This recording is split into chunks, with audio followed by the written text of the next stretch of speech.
Welcome. It's Indisputable. I'm your host, Richey. Good to be with you. We have a lot on the agenda today. Breaking down news of the day. Jessica Burbank, TYT contributor and all-around remarkable individual. Should be a fascinating breakdown. Top story of the day. Donald Trump, former president, has admitted he did in fact break the law. Also, he admitted again he broke the law but blamed Mike Pence. And yes, there's more. So let me start with his admission of guilt. Former President Donald Trump could be facing criminal indictment. We talked about this last week over hush money that he paid to adult film star Stormy Daniels. This was a big deal during the campaign. Trump insisted this week that the ordeal was an, and I quote, extortion plot. And nothing more than sick, fake news. The claim that he was being extorted by Daniels is an admission of guilt, said former FBI General Counsel Andrew Wiseman. This was on Twitter Tuesday. So let's count the ways here. Donald Trump under investigation by a federal grand jury. Donald Trump under investigation by New York. Donald Trump under investigation by Fulton County, Georgia, Manhattan. What was the admission of guilt? Well, when he says this was an extortion scheme, that's exactly the theory of the prosecutor, that it was in fact extortion. So he paid off an individual so that they would not tell the truth about him. This was a benefit to his campaign. Signatures are affixed. Michael Cohen, his former attorney, said this is actually such a slam dunk case. It is unavoidable for him not to be indicted. When pressed about what role he has played in his testimony or perhaps investigation cooperation, Michael Cohen mom's the word. There's more. In the second time this week, okay, Trump has been accused of confessing to crimes. Speaking to MSNBC, the Lincoln Project's Tara Setmeyer said that in his attack on Vice President Mike Pence, Trump claimed that if his vice president only broke the law, the attack on the Capitol would not have happened. So let's go to the blaming of Mike Pence. So Donald Trump further widened the breach between him and the former VP by faulting him for the violence on January 6, 2021, because he refused to possibly illegal demand that he overturn Trump's loss in the 2020 election. And there's no possible, it was illegal. It was an illegal request, it would have been an illegal action. In many ways, Trump says, you can blame him, being Mike Pence, for January 6th. Trump told supporters Monday aboard his private plane en route to a campaign event in Iowa, according to the Washington Post. So Donald Trump is basically saying what happened on January 6th was illegal. What happened on January 6th was attributable to a person. But he's saying the person is Mike Pence, not himself. Fascinating. And Donald Trump under another investigation, Russian money. Let's go to it. Trump Media, one of the almost failed companies of Trump, which owns Truth Social, first came under investigation by federal authorities in New York over its potential merger with the blank check company Digital World. And prosecutors started looking at two loans totaling $8 million wired through the Caribbean to Trump Media from two Kremlin-linked entities, according to The Guardian. There's more. The first $2 million payment came when Trump Media was on the brink of collapse in December of 2021, when the merger was delayed by the Securities and Exchange Commission inquiry. But Digital World's chief executive Patrick Orlando, got the loan wired from Paxum Bank, registered in Dominica. That's according to financial records obtained by the newspaper. Now, the wire transfer identified Paxum Bank as the beneficial owner, although the promissory note identified an entity called ES Family Trust. Remember that name? They are identified as the lender. The Guardian reported this 2 months later. An unexpected second $6 million payment arrived. This is according to Trump Media co-founder turned whistleblower Will Wilkerson, and an individual named Angel Pacheco appears to have at the same time been a trustee of the ES Family Trust and a director of Paxum Bank. These are financial no-no, okay? Looks to be a pass-through, a workaround, a biased transaction, unlawful relationship in financial terms. Another investigation loomed over Donald Trump. As I said before, Trump will be a defendant for the rest of his life, no matter what. But all of these investigations, all of these local and federal investigations happening at the same time against one individual who we all know has broken the law prior to being president, while being president, and post his presidency. Now, at some point, we're going to have to put up or shut up. Either a person is above the law or they are not. Either we live in a democracy or we do not. Let's stop playing the game. Powerful protect the powerful. It's not just Republicans versus Democrats. Things are much more complex than that. Trump is still leading in the Republican polling for president. All right, my dear sister, thoughts? Yes, on the Stormy Daniels front, if there's nothing there and it's a baseless accusation, it's fake news, why would you pay someone to be quiet? If there's only accusations being made, then the damage was already done once the accusations were made, and you actually have a defamation case. It's pretty clear he's just admitted guilt on that front. And then with Mike Pence in January 6th, Donald Trump's argument is, well, when I asked Mike Pence to break the law, he didn't, so I had to.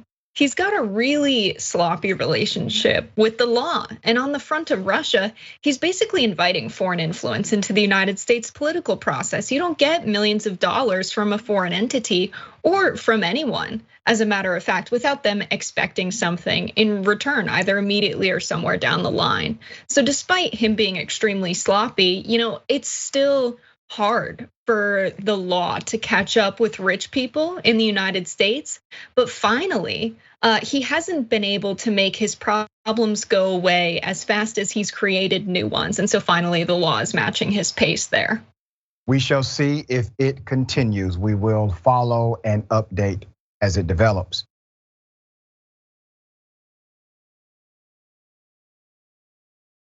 An exclusive update to a story we broke just a few weeks ago. Let me remind you of the video. Here it is.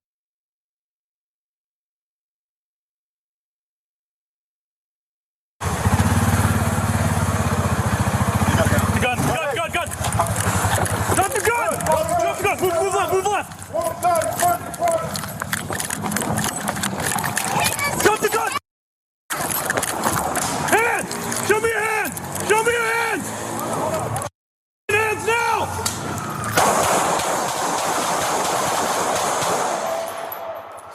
George 904. Shots taken. Don't move. Move! Back away! Back up! Do not move!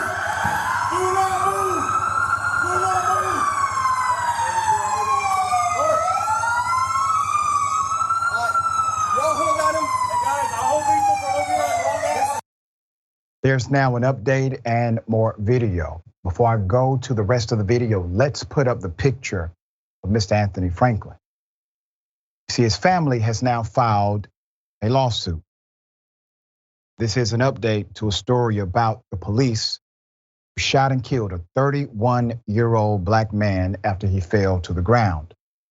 He appeared to be trying to get up on January 15th in Austin, Texas. In this yet unreported video, after Franklin falls off the marble railing, he curls into a fetal position and is shot by the police. Next, in a video that has not yet been reported on, Franklin can be seen throwing a gun into the gutter. He was unarmed. Here's the video. Okay, look very closely. Now, remember, at the heart of this case, the question was, did he pose a threat at the time he was killed by the police? Clearly, the video shows he did not pose imminent danger to the officers. This is the first time this video has been shown, period. There's more. The officer kept their guns drawn on this bleeding individual. He was dying right in front of them. He was surrendered. He was on the ground. Once again, here is the picture of Mr. Anthony Franklin.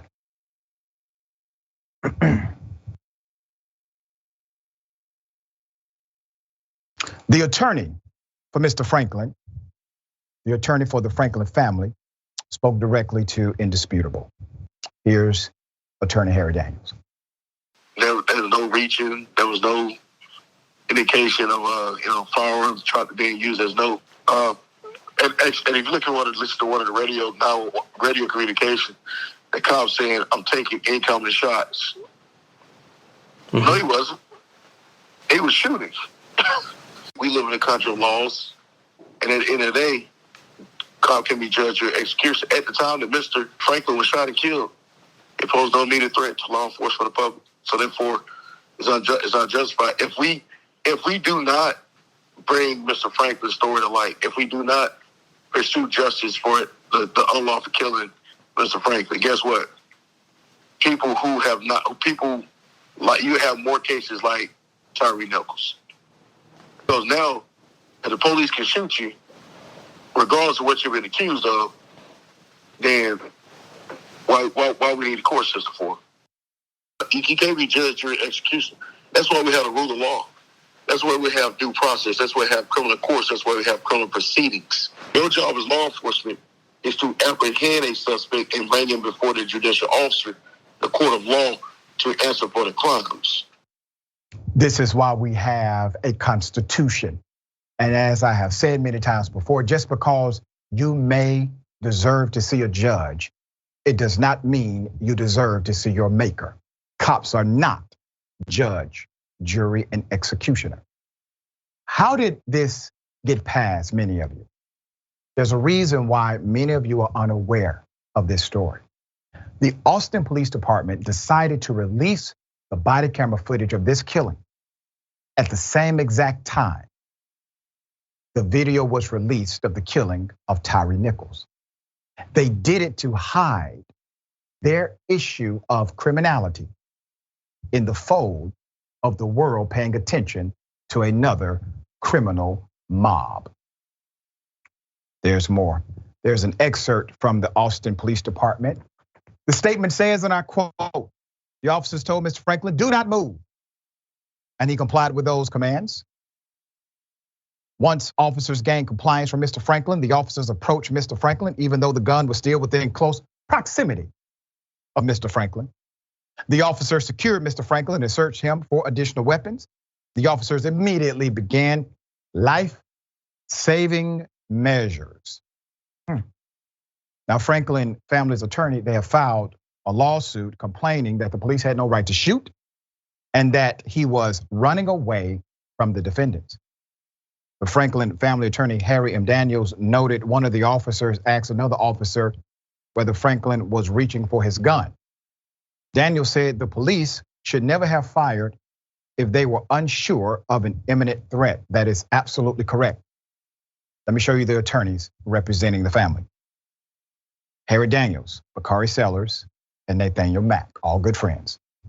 A representative of the attorney said media They have not pointed out Franklin threw his gun away from him while guns were still drawn at the prone suspect on the ground. Here are Franklin's 3 daughters. Please understand, when things like this happen, you don't simply kill a person. You kill hope, you kill relationship, you kill guidance, you kill mentorship. Daniel spoke to Indisputable. He played a part in his daughters' lives, he said. It doesn't matter how old you are, when you lose a child, it's still your baby. A GoFundMe link has been set up for the Franklin family. We've raised $2,300 since Indisputable first posted the link. We can definitely do better than that. I encourage you, go to Justice for Anthony Marquez Franklin when you get a moment. We have the rest of the video. I want you to think about the extremes these cops went through to hide what they did. Even by manipulating when the video came out so that you as an audience would not pay attention. But we do pay attention. We expect more to come after this reporting. We will bring you the updates as they develop. This has the thoughts here. I'm not sure what more it's gonna take for people to realize the epidemic of police brutality and using lethal force in the United States. Reaching for your pockets is not a crime. Carrying a weapon also isn't supposed to be a crime in the United States. And Harry Daniels, the attorney, put it really well when he said, we can't have the police being judge, jury, and executioner. What is the judicial system for? Law enforcement is supposed to apprehend people who are accused, and then we have due process of law to determine whether or not they've actually committed a crime, and then the punishment comes after that. And then you have folks still defending the police saying, well, you've got to comply. Where's the freedom in our country? If a police officer can stop you for no reason, and unless you do everything they say as they say it, they'll use lethal force. And even still, they'll use lethal force when you've absolutely done nothing wrong. That's why people run from the police, is because they have killed people who don't even pose a threat to them. It's a survival response. Even the police know that what they do time and again by shooting unarmed black men, they know it's wrong because they try and hide it. They manipulate the release of the footage so that at times with the Tyree Nichols shooting in the media so people don't pay attention to what happened in Austin, they know it's wrong. We're going to need more people to realize that this is wrong because it can't keep happening like this. People aren't paying attention to it to the extent that's needed for laws to change and for us to change how we keep people safe in public in this country. Very well said.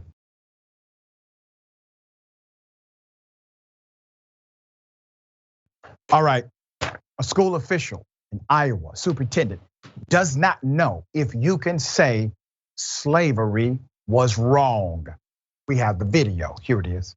Knowing that I should stick to the facts and knowing that to say slavery was wrong, that's not a fact, that's a stance. Is it acceptable for me to teach students that slavery was wrong? I think it goes back to the part with critical race theory is that we can say this is what happened, and again, you probably know more about it than I do, Greg. And I think that's maybe even Maya and Laura's both, is that this is all new stuff. But in my opinion, here is what happened in our history. And we had people that were slaves within our state. We're not supposed to say to them, how does that make you feel? We can't, or does that make you feel bad? We're not to do that part of it. To say is slavery wrong? I really need to delve into it to see, is that part of what we can or cannot say? And I don't know that, Greg, because I just don't have that. So I need to know more on that side. Wow. I'm sorry on that part. Yeah. I think with the 5 minutes running down, I understand the level of support I'll be provided from here on out. I appreciate your time. Thank you for meeting today. The teacher, Greg, was shocked. The superintendent of school is saying to an educator, basically, you can't say slavery was wrong. I said this many months ago, it was coming. Remember the Texas law I highlighted right here on Indisputable, where the Texas law said if you teach about the KKK, you cannot give deference in the teaching. Meaning you cannot give a moral or ethical conclusion. You cannot show one side to be right and the other side to be wrong. It's law. It was passed in Texas. Critical race theory is not taught in K through 12 education, as everybody with common sense knows. Critical race theory was the fictional boogeyman that they created in order to do what they really wanted to do, to control what teachers could teach about the true history of America, especially contextualized through racist activity. And it seems as if they are succeeding. You have an educated superintendent of school saying the dumbest ish we have ever heard on TV. I don't know if you can say it's wrong. Let's put up the picture of the teacher who recorded this so that we can know. Iowa teacher Greg Wickenkamp began reevaluating how he teaches 8th grade social studies in June of 2021, when a new Iowa law barred educators from teaching, and I quote, that the United States of America and the state of Iowa are fundamentally or systematically racist or sexist. The teacher, Wickenkamp, did not understand what this legislation, which he felt was vaguely worded, meant for his pedagogy. Could he use the youth edition of an indigenous peoples, history of the United States? Should he stay away from Jason Reynolds, Abram X, Kendi stamped racism, anti-racism, and you, especially as Kendi came under attack from conservative politicians? He's trying to get guidance. That fall, Mr. Wickenkamp repeatedly sought clarification from the Fairfield Community School District about what he could say in class, according to emails obtained by the Post. He sent detailed a list of what he was teaching and what he planned to teach, and asked for formal approval, drawing little response. At the same time, Mr. Wickenkamp was fielding unhappy emails and social media posts from parents who disliked his enforcement of the district's masking policy and his use of Reynolds and Kendi's texts. A local politician even alleged that Mr. Wickenkamp was teaching children critical race theory, an academic framework that explores systemic racism in the United States, and a term that has become conservatives' catch-all for instruction on race, the way they view as politically motivated. Finally, on February 8th, 2022 at 4:05 p.m., Mr. Wickenkamp scored that Zoom meeting with Superintendent Lori Knoll. He posed a question he felt lay at the heart of critique of his curriculum. Knowing that I should stick to the fact, and knowing that I say slavery was wrong, that's not a fact, that's a stance, Wickenkamp said. Is it acceptable for me to teach students that slavery was wrong? At the close of the year, Mr. Wickenkamp left the teaching profession, put up a picture of the superintendent who said she doesn't know. When contacted for comment, Superintendent Knoll wrote in a statement, the district provided support to Greg with content through a neighboring school district social studies department head. What? She did not answer a question asking whether she thinks teachers should be permitted to tell children that slavery was wrong. At some point, you all have to stand up. You all have to stand up. You are allowing the miseducation of youth, knowing good and damn well children do not simply go to school for an academic education, but also for social context. We don't want to produce smart minds without helping them be good people. And if you don't teach them a moral or ethical code, especially in the context of our historical failures, you're bound to repeat them. Maybe that's the angle. Maybe conservatives who are pushing this misinformation, maybe they would like children to be what they used to be. This is continuing at a record pace. I never thought I would see this. I'm a former high school teacher myself. I never thought I would see anything like this. Teachers have to do the unthinkable. You're going to have to stand up in ways that may cost you. But you have a lot of people who are standing with you. All right, Ms. Burbank, thoughts?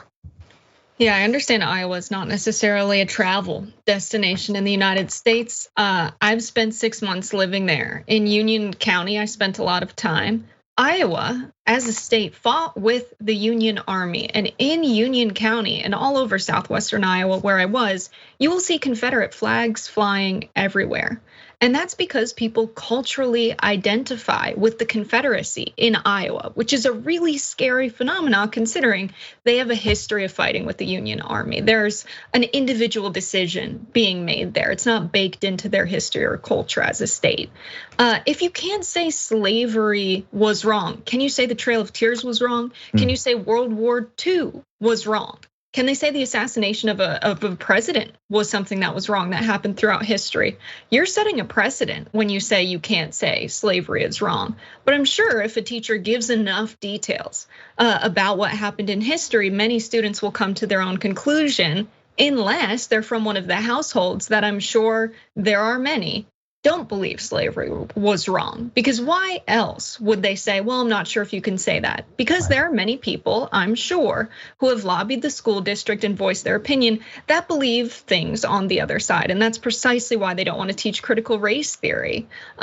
It's this kind of thinking that morals change over time, and they don't. People in power change, and it's the majority opinion in the United States. That's why it's the law of the land that slavery is wrong, it's illegal. And so this perspective that morals change throughout history is not accurate. Power just shifts. And there are many people who are upset that it shifted in the other direction. And there are people who exist today who believe that slavery was wrong. And there are people who exist today who feel the opposite of that. And that in itself shows you that morals don't change over time. And in fact, slavery was wrong while it was happening in the United States. Very well said. We are in a society where we have decided to trade truth for comfort. We are trading truth for comfort, and the only thing that can set us free is the truth itself. We got more on the other side. Indisputable, stick and stay.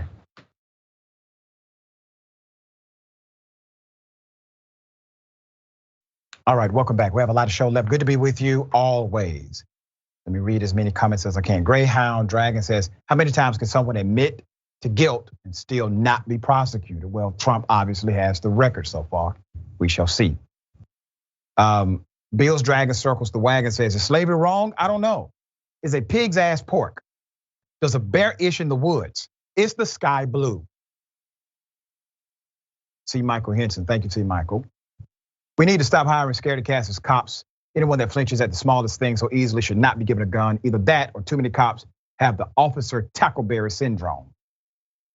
Chris Frederick, thank you so much for being a supporter. 7 months, a member for 7 months. We do not live in a country of laws. When the president tries to overthrow the government, fails, is allowed to run again and be free. Full stop. That's right. 100% right. All right, got something for you.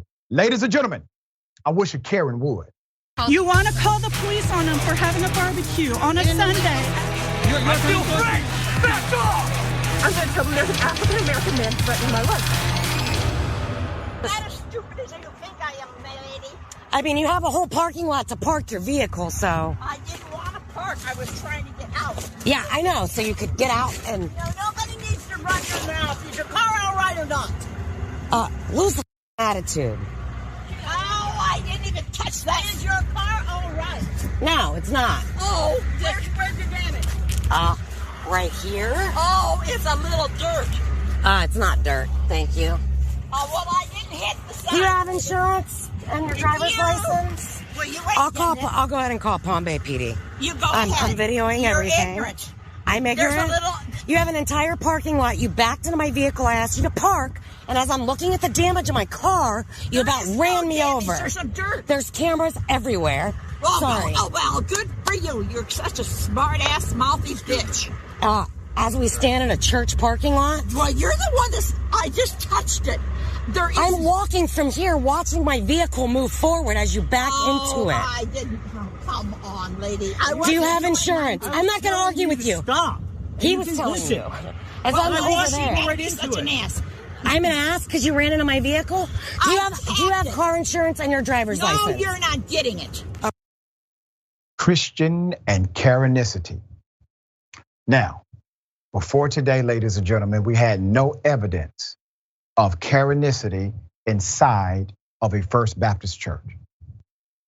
However, today, we have proven that Karenicity does not pause for the sake of God. All right, this happened in a church parking lot, the B word, crashing into another vehicle, et cetera, et cetera. Now, I know some cats, they live their particular lifestyle. But when it comes to church on Sunday, they put that aside to do that thing inside of that Sunday worship. Karenicity doesn't work that way.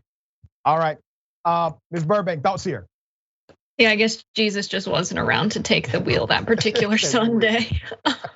I mean, the swearing, the I'm not taking accountability, it's honestly not a very Christian thing to do to act like this.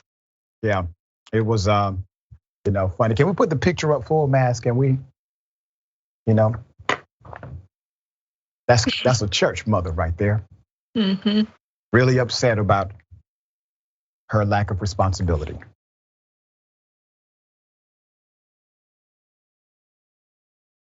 All right, got something for you, double dose. You want to call the police on them for having a barbecue on a Sunday. I feel free! Back off! I'm going to tell them there's an African-American man threatening my life.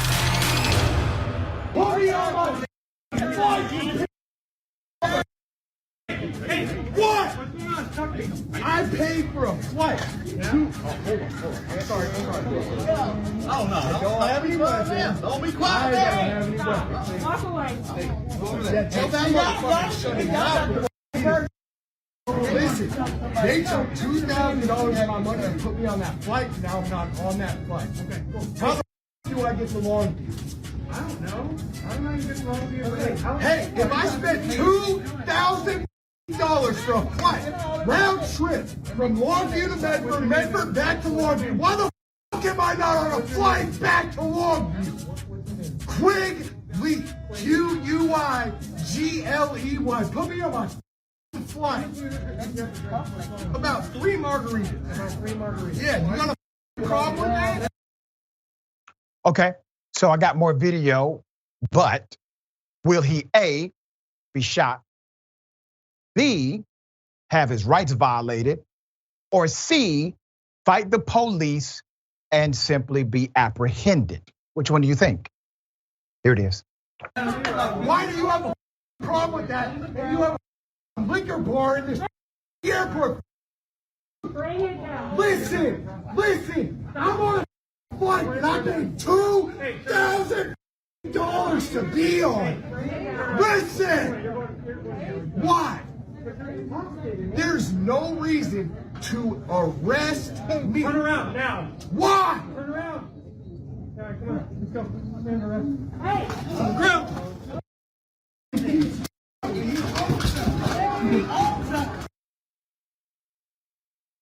I'll take you.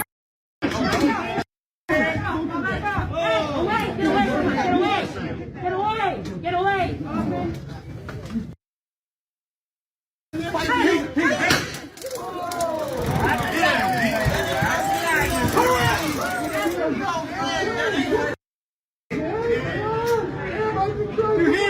Your other hand now! It's under my body. The other hand now! It's under my body!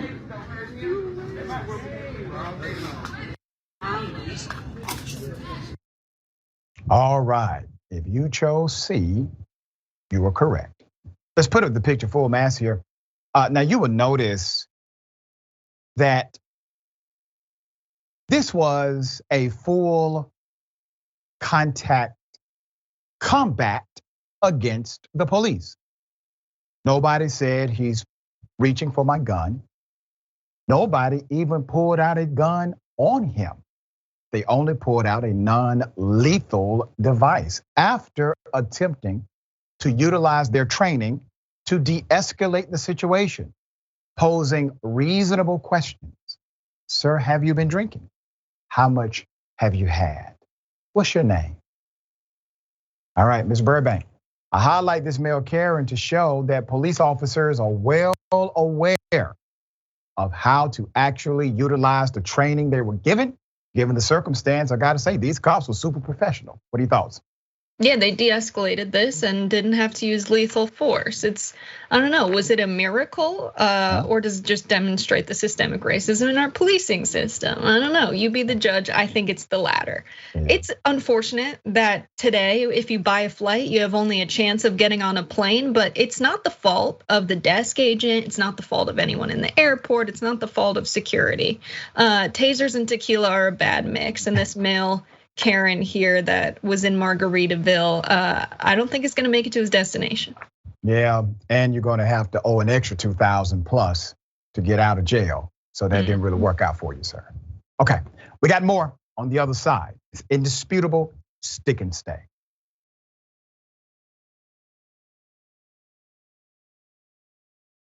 Welcome back, we have a lot of show left. I'm going to read some of these comments. I'm somewhat pressed for time, cannot read them all, but I appreciate you as always. Scott Smith says, good religious folks on display here. Yeah. I wonder what the pastor thinks. Maybe the pastor's a Karen. All right. Her name, Albert Lopez says her name is Karen Doubtfire. That is actually funny. Very sad story. A cop who killed 2 children gets an unprecedented promotion, likely because of a connection we're going to expose right now. Let's put up the picture, full mass.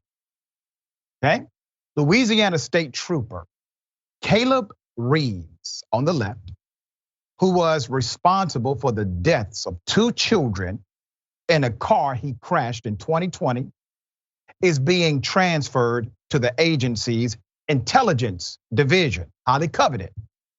This is a promotion. Reeves is also the son of the former LSP superintendent, Kevin Reeves, together in the right photo. The victims of the double fatal crash that occurred in 2020 were 11-year-old Anjean and 18-year-old Kajing. They're both carry the last name Lindsay. They were in the back seat when Officer Caleb Reeves hit them. Officer Reeves was driving a state police issued SUV. The WBRZ investigative unit received crash documents which indicated Officer Reeves had already been in 3 crashes since he started working at the state police. In addition to the deadly crash, records indicated an earlier accident was also considered Officer Reeves' fault. Documents reported witnesses saw Reeves driving at a high rate of speed without police emergency lights activated. Crash documents show there was no weather concern that evening, and a forecast suggested it was a clear night. Officer Reeves was traveling 77 miles per hour in the 5 seconds before impacting the other vehicle. Data from the state SUV showed brakes were applied 2.5 seconds before impact. When the SUV collided with the back of the other vehicle, Reeves' vehicle was traveling exactly 57 miles per hour. But despite the deadly crash, Officer Reeves' colleagues at the state police think the transfer continues the good old boy network way of doing things and don't think it's a good look for the agency.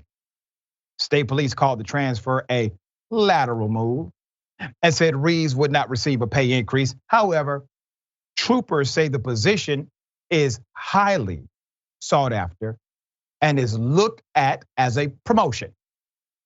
In 2017, lawmakers passed an exemption to Louisiana's ethics code. Get this, to allow Reeves, one damn cop who killed children, to allow Reeves' son to keep working as a state trooper despite the father's promotion to the top spot. Kevin Reeves resigned amid numerous controversies weeks after his son's last wreck.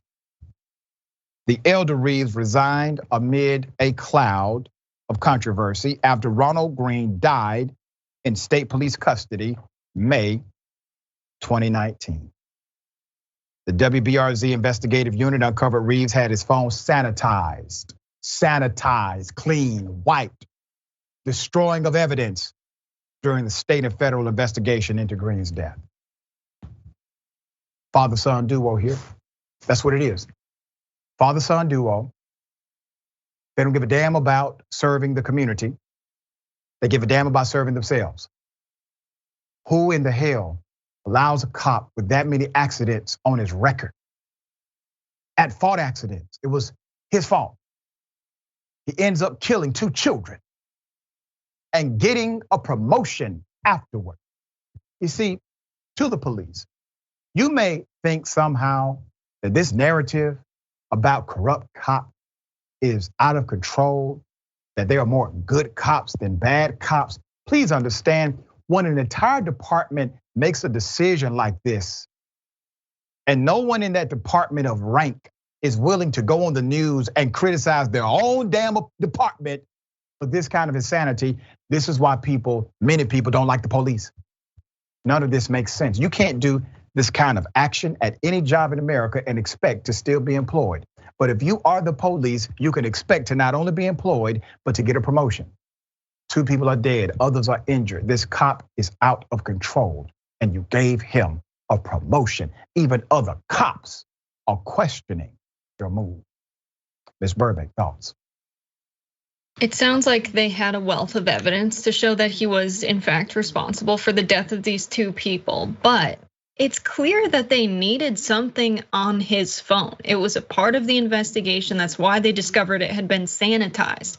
If you're wiping a phone while you're undergoing an ongoing criminal investigation, that's tampering with evidence, if I understand it correctly, right? And what happens? He gets promoted. So what was on the phone? Was he protecting other officers? Was there a group chat like many of the other ones we've seen? And what's the reward for taking a risk at potentially you being criminally prosecuted for tampering with evidence? Of course, we know that that didn't happen, but you get rewarded because guess what? You protected other officers, you do something wrong and there's a reward in the police in Louisiana. A good old boys club is the best description of what's gone down here. Yeah, and it is always one loser in that scenario, and that's the citizen. You're the loser here. The residents of that community lose every time. All right, we will bring you updates as they come.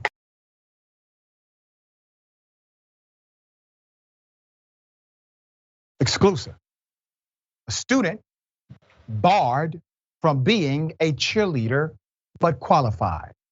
We're gonna bring you this story. LGBTQ student was rejected by the cheerleading team. We have audio, we have context, we have background. Let me first give you this. Here it is. That's very different because if the boys are going to be graded on extra stunts, I mean, that's quite a bit of points. When the girls is based on motion, sharpness, rhythm, memory, and facials, and the boys is literally lifting a single girl by themselves, that's quite different. And one assisted, one unassisted. Yeah. If they can do 2 assisted and they're good at that, then that'll work. But they can show unassisted, which would be great to see because that shows potential. I agree. I agree. So that shows that, okay, well, we can take that and we can build on that. So that's I do agree. I do agree with that. If I can interrupt real quick, and I'm sorry, I'm losing my voice, but I think mainly because in our eyes, when we talk about getting boys on the team, that's kind of a big role for them is being the partner stunt, helping the bigger stunts. And so, the girls have their 20 points with the dance, and then the boys will have their 20 points. But everything else is because their role on the cheer team is going to be a little bit different in that area. So I understand that, but I don't want to air a lot of dirty laundry out. But let's also be real that it's been very vocal that boys are not wanted on this cheer team, and so I just don't think that boys have ever been on the team, so it is a little bit different. It is a little bit different. So that's something that we're all getting used to. Okay, let's put up the picture of the mother-son duo. Now, male cheerleaders are all over the country. The high school I went to, we had a remarkable male cheerleader named Mario. Mario ended up getting a scholarship for cheerleading to college. Mario's doing quite well with his life. A student in Shreveport, Louisiana was rejected from his high school's cheer squad last month for what he and his mother believed to be discrimination. What you just heard was a confrontation of one of the cheer squad coaches about why she says the rules are basically different. All right, this is Micah Chateau with his mother. You also see the picture of one of the cheer meets, okay? High school should be a place of learning and also enjoying. Micah was on the school pep squad, but claims the cheer team don't want boys on their team, despite having a 3.9 GPA and being called the most dedicated cheerleader by a coach. He was rejected. Here's what the mom, Tiffany, had to say. Bryant told him she didn't want boys on the team. She looked at him and said, I don't want prissy boys on the team. Micah is LGBTQ. When you say prissy, you know what that means. And she is a teacher. Instead of making it based on gender, she's telling the boys you need to have this collegiate level requirement. Here are the requirements from the cheer partner, Carol Bryant. In it, boys are required to excel at partner stunts. Okay, it's right there. Shadow alleges the cheer coach or partner, Carol Bryant, used a more difficult rubric to judge the boys in an attempt to keep them out of her program, which she says is a Title IX violation, and it is. And a recording shared with Indisputable that the airline principal, Justin James, told Tiffany he thinks it would be cool to have male cheerleaders, but says he could not reverse the cheer squad's decision. The quote, but you're not saying Micah wants to assume a female role as a cheerleader. You're saying he wants to try out as a male cheerleader and assume the role that all male cheerleaders. Here's the superintendent of the school district, Mitch Downey, okay? The buck stops with him. A representative of Indisputable let us know the district was on spring break, but did not respond to our request for comment. Tiffany Shadow said, quote, since this happened, they also denied him trying out for dance line, but did not provide the scores. She is circulating a petition on change.org called Allow Boys to Participate on Airline High School cheer team. The petition has about 7,000 plus signatures so far. The number may have increased significantly. All right, they're saying all of the wrong thing, right? They're making this about sexual orientation or being a member of the LGBTQ community. All of these are absolute violations of federal rule. Schools receive federal money because they adhere to a certain standard of non-discrimination. Once you engage in these discriminatory dynamics, federal government has the right to investigate your institution and to withdraw or completely suspend federal money that's allocated to your school. Why are your educators being so damn careless? Because remember, it won't just impact the one individual they think it is impacting, it will impact the entire school and by connection, the entire district. So I ask, why are your educators being so damn careless? We will follow this story as it develops. We're looking for a different response. Ms. Burbank, thoughts? It's a extremely interesting case because it's a Title IX violation because they had different standards for, men and women or males and females who are applying to be on the cheer squad and trying out. But then the comments about we can't have prissy boys, now you're getting into sexual orientation, both of which are grounds for a Title IX violation. And so the consequence being a withdrawal of federal funding puts states in this position of, okay, are we going to do without federal funding and have to raise state taxes to fund our schools because we want the right to discriminate on the grounds of sexual orientation?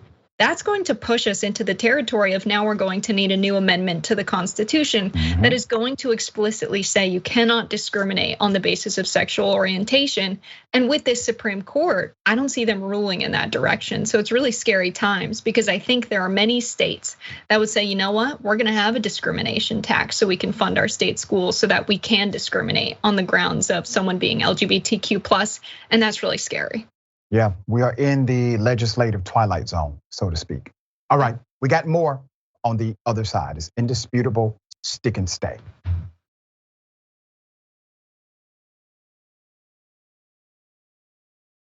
All right, welcome back. We have a lot of show left. Let me read a couple of these comments. Thank you for always joining the conversation. Mo Ferry says, when are we going to learn that the terms good old boys and good Christian boys are not synonymous for good people? That's right, they're not. And Tyler Hackner, they don't feel they need to be held accountable. Talking about the cop who killed children and got a promotion. We're gonna try to hold them accountable here, all right? Very sad situation. Went viral on social media. 15-year-old child, autistic child beaten by other teenagers. Put up the picture, full mass, okay? So this teenager was called racial slurs. There's a 14-year-old suspected of taking part in a vicious mob beating of a 15-year-old autistic child in a Manhattan subway station. It was caught on video.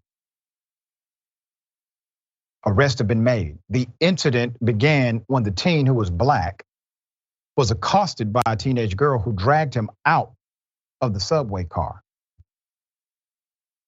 When the teen tried to escape, the girl and at least two other male teens chased him down and continued to verbally harass him, with one repeatedly chanting the N-word at him. The victim tried to escape onto another subway car, but was dragged off again by the girl, the video shows. One of his male pursuers threw a punch at the teen, leading to multiple teenagers sitting on the child and beating him. The teen suffered bruises to his face and body. His glasses were completely broken. The 14-year-old suspect was taken into custody late Tuesday and was charged with misdemeanor assault, aggravated harassment, and menacing. Police say they have identified all three teens who took part in the attack. All of the assailants appeared to be Hispanic, according to the police. Let me say this. You all should be ashamed of what you have done. Now, you're young. You can overcome the mistakes of your youth. And I don't know who failed you. I don't know if it were your parents. I don't know if it's school. I don't know. I don't know if you have some corrupt leader that you look up to. But whoever it is, somebody has failed you. But more importantly, you failed yourself. Take this opportunity of punishment and criticism as a moment to pivot your life. Because there is no victory in beating up someone who absolutely is innocent, has nothing against you, and you should be in a position of protecting people like that, not harming them. Now, when you start to act and behave like your historic oppressor, you need to take a deep look in the mirror, figure out who the hell you are.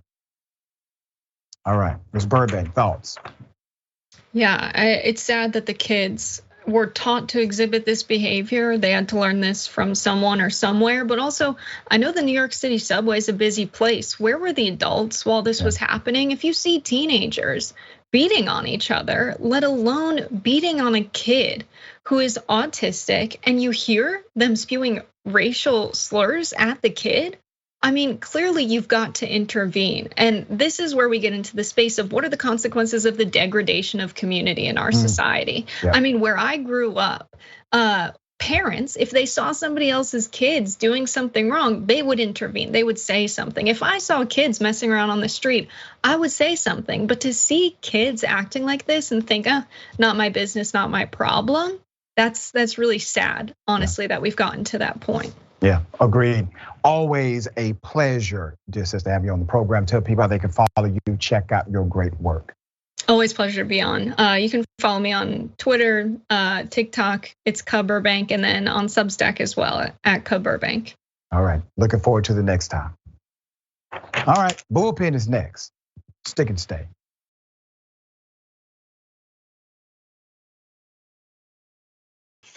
All right, welcome back. Let me say this. A big thank you to every single one of you who continue to support this platform. Not only are we at roughly 160 million views a month because of you.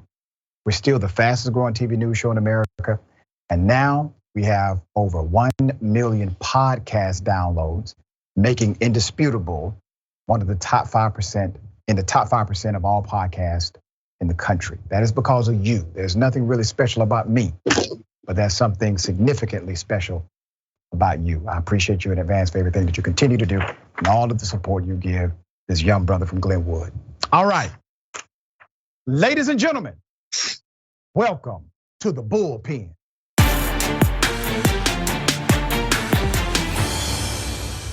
My name is Reverend Kiana Jones, and I stand here before you as a member of the Faith Coalition to Stop Cop City. And I'm looking at each one of your faces, and I really want to understand how it is that you asked people to vote for you and then ignored their voices. How it is that you feel okay with yourself lauding Abel Mabel, who had a lot to say about treating people right, who had a lot to say about the words of the Bible that many of you like to quote. Well, let me remind you of something. Be not deceived, for God is not mocked. That whatsoever a man soweth, that shall he also reap. So understand this, that the sins of the father will be visited on the children. It has happened time and again. So it may not happen to you, but what about your child? What about their children? What about their children's children's children? What will your legacy be? You so-called legacies of black misleadership sitting up here on this council. Let me tell you something. Representation is not enough when you don't represent the people who elected you. We covered this just a few days ago. Reverend Kiana Jones, who spoke directly to the issue at hand as it relates to the city of Atlanta, continuing with the development of Cop City. As I said before, the winners, the developers. Those are the winners. Everyone else, well, she is with the Faith Coalition to Stop Cop City. Reverend, good day. Welcome to the Bullpen. Welcome to Indisputable. Thank you so much for having me, Dr. Richey. It's an honor to be here. It's an honor to have you. And you and I have actually connected before. You've been on my radio program before. You are a trusted advocate and leader in the Atlanta community and beyond. You brought some things to the attention, not only of council, but the world at large that others did not consider. For example, in your speech, you said, I don't want Black Hawk helicopter flying over my local community. Your grandmother is in that community, and they don't want it in their community. Let's talk about the context. Why is Cop City such a bad idea in the city of Atlanta? I don't think people really understand the implications of Cop City here in Southeast Atlanta. And no, I don't want Black Hawk helicopters landing around the corner from my home, but Cop City would be complete with a landing pad for those helicopters because Cop City would be designed for officers to practice urban warfare. there would be a mock city there where they would have mock apartment buildings, homes, roadways, and yes, even that Black Hawk helicopter landing pad, as well as bomb testing facilities. And what I don't think anybody took into consideration is that there is both an elementary school and a high school right in that area. Literally across the street from part of the land that would be Cop City is McNair Senior High School, formerly Walker High School. All of my uncles and aunts went there and graduated, many cousins, relatives, and friends. And then on the other side, you have the Barack Obama Elementary School. Think about it. 4th and 5th graders outside on the blacktop at PE, and all of a sudden they hear gunfire. What type of trauma is that? Teenagers, as they're outside at band practice, and we don't know what environments these teenagers are coming from, the things they might have seen. But honestly, watching the news is enough. When they hear gunfire, how are they going to feel? When those bombs are going off, teachers who are in those classrooms, who may have had to endure trauma already from seeing the news coverage of school shootings and threats that have gone into our public schools, how much more do we want to damage the fragile psyches of our children? And that's just to begin with. Then when you go into the environmental aspect, the South River watershed, Entrenchment Creek, Weelaunee Peoples Park, that area is vital to Southeast Atlanta. Let's not forget that less than a mile away, there are 2 landfills that were recently closed in Southeast DeKalb County. Southeast DeKalb County has been used as a tool of environmental racism for quite some time. This is where I grew up. This is what I came to know in Southeast DeKalb County, that there were landfills and people not doing right by the environment. And now we're being threatened with the same thing again. Here's what a lot of people don't know. The city of Atlanta is proposing to build this inside of another county called DeKalb County. I'm talking to the national audience. DeKalb County is not where the city of Atlanta is located. It's called annexation. So basically, the city of Atlanta owns property in another area outside of Fulton County. But it is affixed and called East Atlanta, all right? Ask Rich Homie Quan. So East Atlanta is the community. Now, when this was first proposed, dear sister, did council receive approval from the community? I'm not talking about the city at large. I'm talking about the local community of East Atlanta. Absolutely not. There were numerous public meetings held, totaling over 17 hours of public comment, wherein community members came out repeatedly to say that they were not in favor of such a facility in East Atlanta. There are some people who would say, you know what, they can put it somewhere else. But by and large, the community is saying no. Why would you take away the largest urban forest in the southeast of this entire country?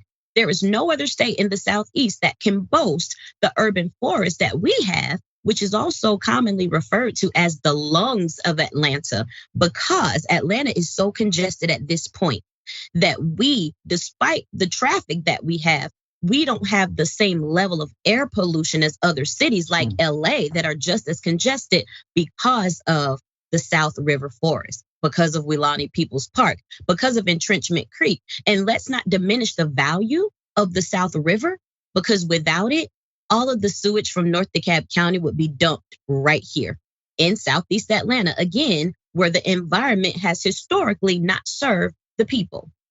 I've spoken to elected officials in both DeKalb County and City of Atlanta. Many of them had told me off record, Reverend, that the previous administration did not do a good job at communicating with communities and getting proper feedback. Now you have a new administration under Mayor Dickens. So while he may not have started it, he was definitely on the council when it got voted on, and he's now the current mayor. So the buck still stops with him.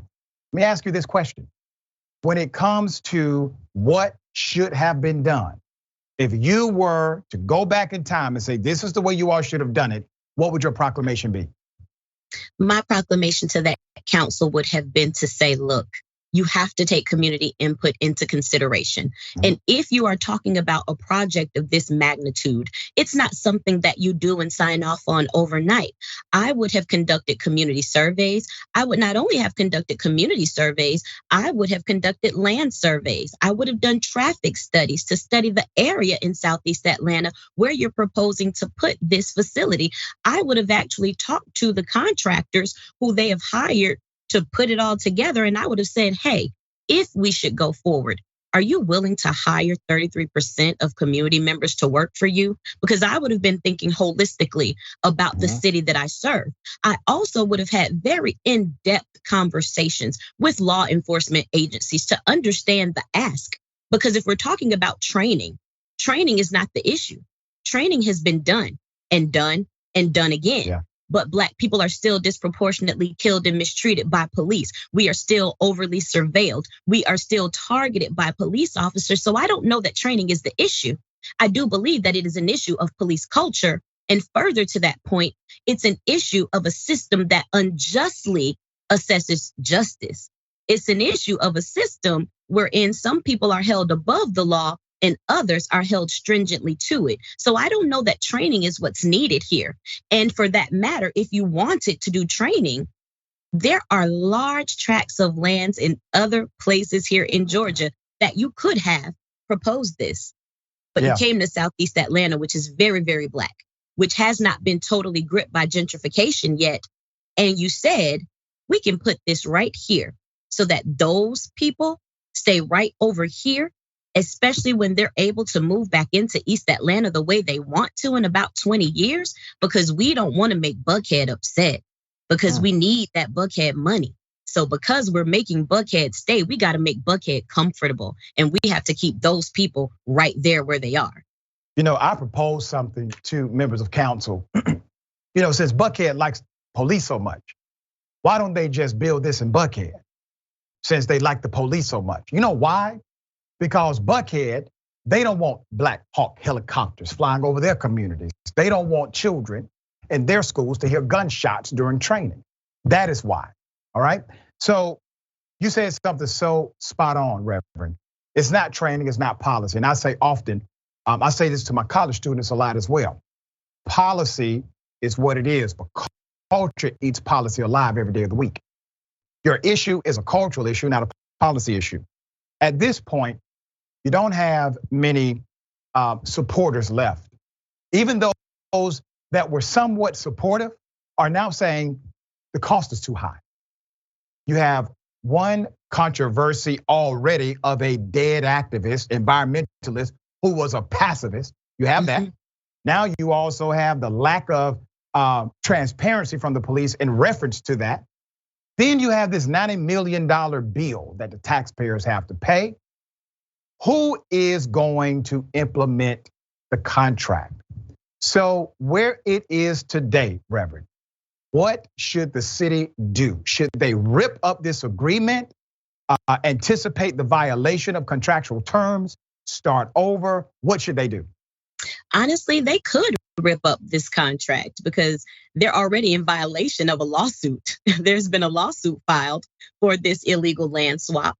There was also a stop work order put in place, and Dave Wilkinson was able to say, we're going to go ahead anyways and violate that stop work order. So honestly, for the city of Atlanta to void this contract would be no more egregious than what's already been done. And I want people to be very clear. People of Atlanta in particular, when you are looking at your council members, I'm talking about Jason Dozier. I'm talking about Antonio Lewis. I'm talking about Jason Winston. I'm talking about Mary Norwood. I'm talking about Andrea Boone. We're talking about Liliana Bakhtiari, who is the council member that represents that district. We're talking about Dustin Hillis and Matt Westmoreland, all of them on down the line. What I want you to understand, people of Atlanta, is that it is a lie that it's too late to rescind that lease. That is not the truth. The contract states clearly that members of the council, if they at some point don't agree, they can go back on what that agreement is. So Mayor Dickens, Antonio Lewis, the Concerned Black Clergy with their farce of a press conference that they did this past Friday, they're lying to you. I encourage you to go and look at the original lease. If you want to do an open records request for the lease for Cop City, and you'll see what that language says. But I want you to stop allowing people to lie to you and just accepting it blindly. Yeah. They accepted something blindly, and that's what got us into this position. People of Atlanta, we don't have to stand for that. And that is the reason why we're pushing so hard to stop Cop City. That's the reason why we have statewide support, we have national support, and we have international support, because there was so much that was done wrong in the leasing of this land. The very, very original deed for this land says that it's supposed to be for the people of DeKalb County in perpetuity. Because remember, this is land that used to be a prison farm. Yep. Originally taken from the Muskogee Creek people. So after you already had land confiscated the way colonial capitalism does from the Muskogee people, you then went and slapped us in the face again and turned it into a prison farm. And then when it was said that, you know what, DeKalb County now owns this property, this is for the people of DeKalb County. Let this be a people's park. And DeKalb County even had plans to develop it further, but they never moved on it. Let this be for the people of DeKalb County in perpetuity. Now, you said, you know what? I'm the mayor of Atlanta, and Atlanta got a mayor named Dre. And because Atlanta got a mayor by the name of Dre, I'm gonna go and do some dope stuff, because that's what people named Dre do. So I'm gonna go and I'm gonna make sure that this particular lease that we were looking at goes forward, because we're gonna make sure that we give cops a playground. We're gonna give them a haven for repression. And we can include the firefighters too. They can get a little piece. Yeah. But we're gonna make sure that all of the urban warfare we wanna do, we can practice it right here. We'll have the Israelis come and train us here. We will train outside law enforcement agencies here too, because then, hey, they can do what we're doing and repress their people even more, just like the city of Atlanta. Look at the model that we are. For those who are progressives on the Atlanta City Council, let me say this to you. There are some defining moments in your political career, and this is going to be one of them. Make the right decision. Number two, if you rip this contract up in lieu of a better one, please understand the first contract was when we voted for you. That's a contractual obligation. We voted for you based on promises you submitted to us. Please understand the most sacred contract you have is the one that happened on election day. All right, Reverend, always a pleasure, dear sister. Thank you for your advocacy. For people, if they would like to follow you and check out your work, how can they do so? They can find me reluctantly on Twitter at K_Michelle_ATL. Also on Instagram and TikTok, I am K.Michelle_ATL. Facebook, just Kiana Jones. And then you can always Google me, because there are things out there, I'm sure. But definitely stay abreast of what's going on in your community. I want people to understand that they have the power, no matter what anybody says. The power is within them, and those who are in authority are beholden to us. Thank you, Reverend. We appreciate you. Remember, thank you so much. My pleasure. Remember, take care of yourself, take care of each other, take care of the planet. Remember, the truth is always indisputable. Welcome to Indisputable. I'm your host, Dr. Rashad Richey. We got a lot happening today. But what do we do on this show? We tell the truth. You know why we tell the truth? Because the truth is simply indisputable. Rashad, great to be here. Congratulations on the new show. And I gotta let everybody know that Rashad and I go way back. Here's the pattern that we see in all of these Karen stories. They think they own stuff they do not own. Now, where does that come from? I don't know, maybe slavery. Maybe they think they should still own black people. This is what happens when Karens weaponize the police. When you're used to privilege, equality seems like oppression. It hits you in a certain way when someone is holding you against your will, treating you like you're a criminal and you're an innocent person. This is something that black people face no matter where they are. A stronger black economy lends itself to a stronger, greater economy. Don't think it's exclusive of you, it's inclusive of you. What's your beef with critical race theory? It adds more fuel to the fire of the racist tendencies that we already have. We have a generation of problem solvers that can remedy the problem if they are properly taught what the problem is. You know who created redlining in this country? The white liberal. I don't give a damn who created it. If it's a racist policy, Shelley, here's what I don't know. I don't know. See, there you go filibustering, brother. You're scared of this truth, but you're gonna get it though.